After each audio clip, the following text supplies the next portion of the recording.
Beavers are benefiting all kinds of aquatic wildlife, from otters and water voles to fish and birds. For years, a damaged wetland waited for a human solution that never arrived, trapped between plans and delays. Then, without permission or warning, nature stepped in and built what experts couldn't. The landscape began to heal on its own, raising a question no one expected. What happens when instinct outperforms design? That quiet shift became the moment everything started to change.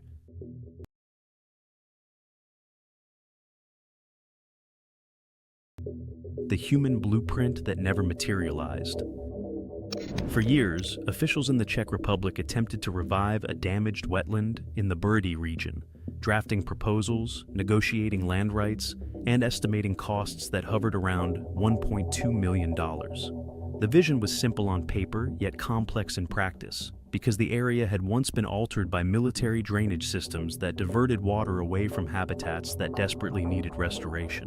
Engineers mapped out where a new dam should stand. Ecologists identified which species could return if conditions improved, and agencies exchanged documents that attempted to reconcile environmental urgency with procedural obligation. Every step, however, encountered layers of slow-moving approval processes that gradually transformed a promising initiative into an immobile project. As seasons shifted and vegetation thinned, the landscape remained caught between intention and inaction, quietly absorbing the consequences of administrative delay. Local residents began to doubt that the wetland would ever recover, because the gap between expert planning and physical progress widened with each passing year. The project's stalled momentum revealed a tension that frequently appears in modern conservation work, where the desire to repair nature competes with the rigid structures designed to regulate that very effort, creating an unresolved space awaiting an unlikely intervention. Enter the ecosystem engineers. Long before conservation science defined them as ecosystem engineers, beavers evolved a set of behaviors so closely aligned with environmental restoration that their presence alone can transform entire watersheds. Their instinct to modify flowing water begins with the selective felling of trees, because each trunk becomes a structural component that redirects currents and changes hydraulic pressure across a stream.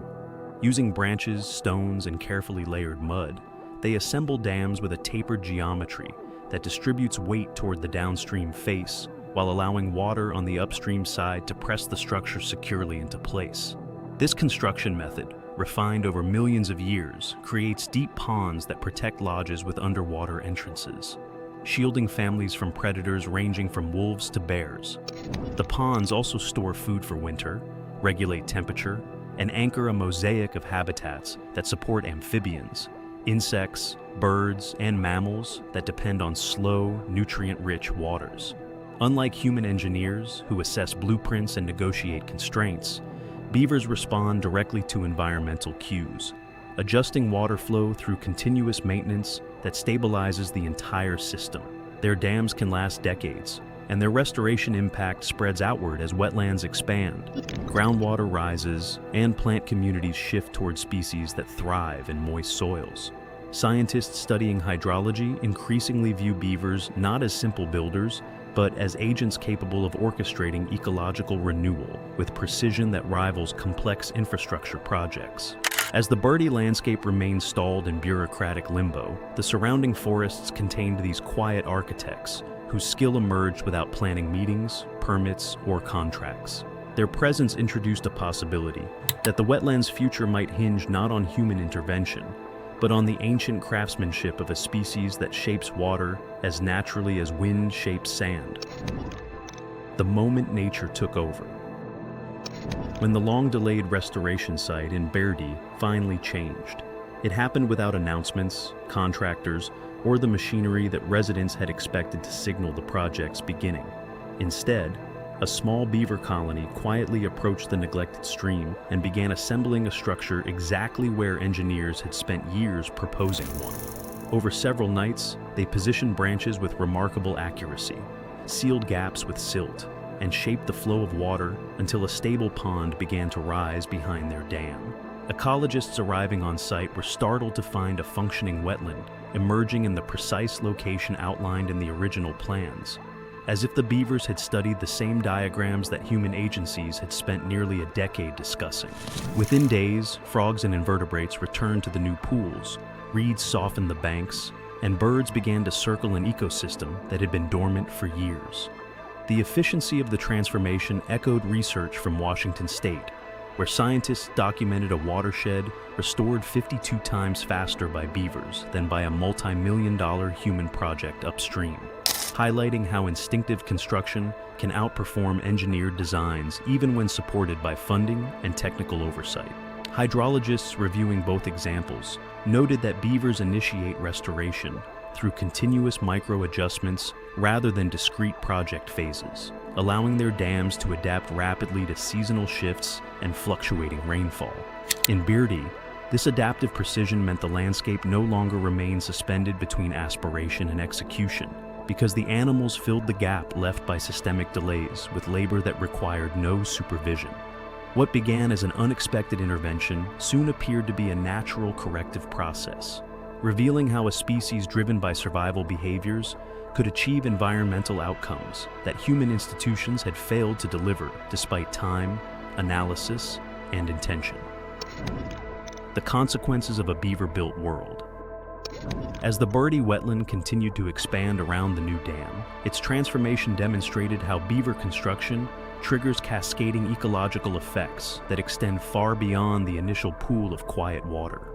The rising pond elevated groundwater levels throughout the surrounding valley, allowing moisture to return to soils that had gradually dried under the old military drainage system. This shift created conditions for reeds, sedges, and moisture-dependent shrubs to re-establish themselves, drawing insects and amphibians back into an area that had supported only patchy life during the project's stalled years. Hydrologists measuring water flow observed that the dam slowed storm runoff, spreading peak flows across longer periods and reducing the risk of downstream flooding. During dry spells, the retained water seeped gradually into the soil, sustaining vegetation that would otherwise have withered under summer heat. Ecologists monitoring water quality noted that beaver dams filter sediments and nutrients so effectively that the process can rival and sometimes surpass the performance of engineered treatment facilities. The pond's deepened channels formed microhabitats for fish and crustaceans, while the slow-moving edges offered safe breeding spaces for frogs and water birds returning to reclaimed territory. Fire researchers later pointed out that wetlands created by beavers can remain humid enough to resist wildfires, a pattern documented in Idaho, where beaver-filled valleys stayed green while surrounding landscapes burned. In Brdy, these interconnected outcomes revealed how a single construction effort by wildlife could reshape environmental resilience, turning a long-delayed restoration plan into a thriving ecological system achieved without human direction. The hidden twist. Although the Brdy wetland looked like a carefully executed conservation triumph, its creation was not guided by environmental strategy, community planning, or any awareness of ecological policy. The beavers built their dams solely to secure deep, protective water for their lodge, because deeper ponds reduce predator access and stabilize winter food supplies stored beneath the surface. Their engineering genius emerges not from intention, but from instinct, which produces outcomes that consistently align with the goals of modern restoration science, despite having no connection to human priorities. This tension between purpose and consequence becomes even more striking when viewed against the history of Eurasian beavers, which were hunted nearly to extinction across Europe for fur and castoreum, causing entire regions to lose the natural hydrologic systems that had once regulated wetlands and moderated seasonal extremes.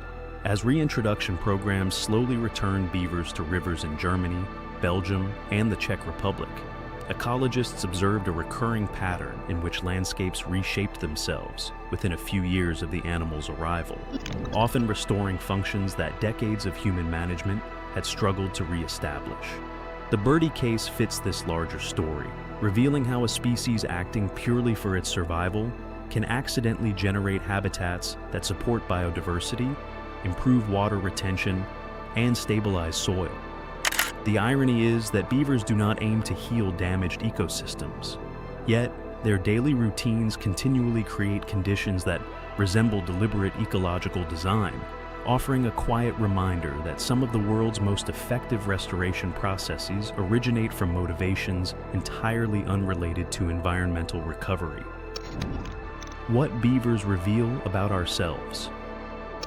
The events in Brdy highlight more than a remarkable animal intervention. They expose the contrast between human intention and natural responsiveness. Modern restoration projects often require extended planning, layered approvals, and coordinated expertise, yet still struggle to match the adaptive speed with which beavers reshape a landscape through constant incremental adjustments. Their work demonstrates that resilience emerges from continuous interaction with changing conditions rather than from static design, because each branch repositioned or channel widened reflects an immediate response to water, soil, and season. Scientists studying these patterns increasingly view beavers as models for designing flexible restoration strategies that accommodate uncertainty rather than resist it. The Brdy wetland therefore becomes a case study not only in ecological recovery, but also in humility, reminding us that effective environmental solutions sometimes arise from processes that evolve organically rather than from systems that rely on prediction, control, or procedural precision. The valley's revival began with a blueprint humans never finished and a dam crafted by animals answering only to instinct. If stories of nature's hidden engineers inspire you, stay curious. Subscribe for more remarkable discoveries, and join us as we explore the forces quietly reshaping our world.